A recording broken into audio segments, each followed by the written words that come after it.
Hey guys, and welcome back to Star Wars Nerdiness. I'm just going to pick up right where we left off in the last video. After Rey's encounter with Ben Solo, she heads straight to Ahch-To. For those of you who don't know, that is where Luke Skywalker was in The Force Awakens and most of The Last Jedi. Rey throws a bunch of sticks and then the Skywalker lightsaber into a fire. We then see a hand reach out and grab the Skywalker lightsaber from the fire. Where could this hand be from? Generally speaking, hands don't travel around on their own. Well, it turns out it wasn't just a lone hand, and it was actually Luke Skywalker's Force Ghost. He stops Rey from throwing the Skywalker lightsaber into the fire. He shows her the other Sith Wayfinder and tells her to bring the Skywalker lightsaber and Leia's lightsaber. So Rey goes to Exegol. She hates Palpatine, so she kinda wants to kill him too, and this we know is the path of the dark side. I should probably mention, it has been confirmed that Palpatine is her grandfather. It was confirmed in the movie, so we know this for sure now. Rey hates Palpatine because he killed her parents. We now know that one of her parents was Palpatine's son, so Rey's father.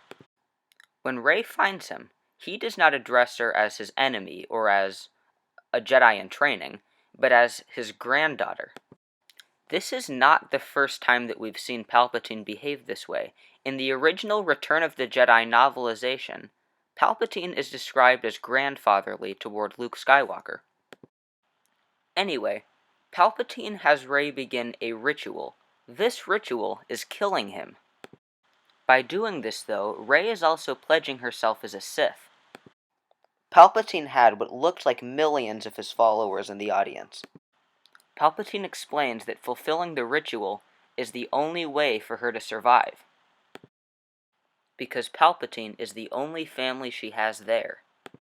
Right as he says that, though, Ben Solo comes to help her. His Knights of Ren try to stop him, though.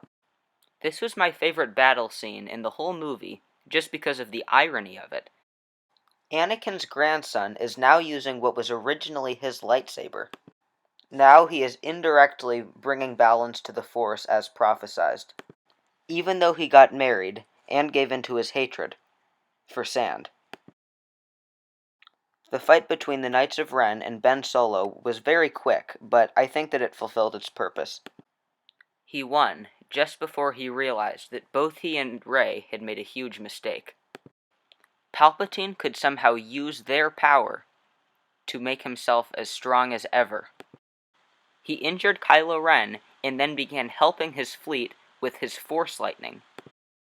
This may seem a bit overpowered at first glance, but actually the book The Legends of Luke Skywalker says that Luke Skywalker used this power during the Battle of Jakku.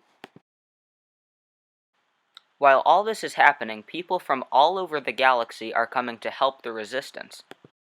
Rey, who is now the last person who can stop Palpatine, harnesses every Jedi who has come before her. These are the voices that we hear: Anakin Skywalker, Luminara Unduli, Ahsoka Tano, Aayla Secura, Mace Windu, Obi-Wan Kenobi, both by Ewan McGregor and Sir Alec Guinness, Adi Gallia, Kanan Jarrus from Star Wars Rebels, as well as Luke Skywalker, and Qui-Gon Jinn. Unfortunately, Palpatine also has the power of every Sith who has come before him. I have an explanation for how this happens. Palpatine killed his master, Darth Plagueis. Darth Plagueis killed his master. Every time a Sith kills their master, they take their master's power. That's my theory, at least.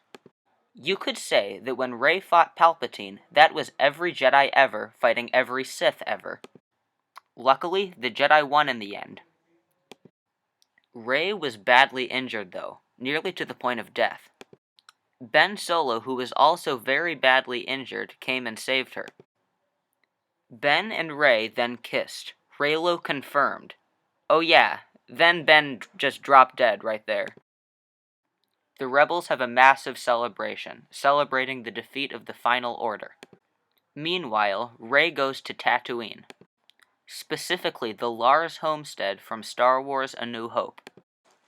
She then ignites her new yellow lightsaber. This means that she must have gone to a planet to get a Kyber crystal. Possibly the planet Ilum? Anyway, she sees Force Ghost Luke and Force Ghost Leia. There is a still unknown woman who asks Rey what her name is. Rey Skywalker, she says. Rey looks up at the twin suns of Tatooine. The Skywalker saga ended the way it began in 1977. Thanks for watching, and may the Force be with you.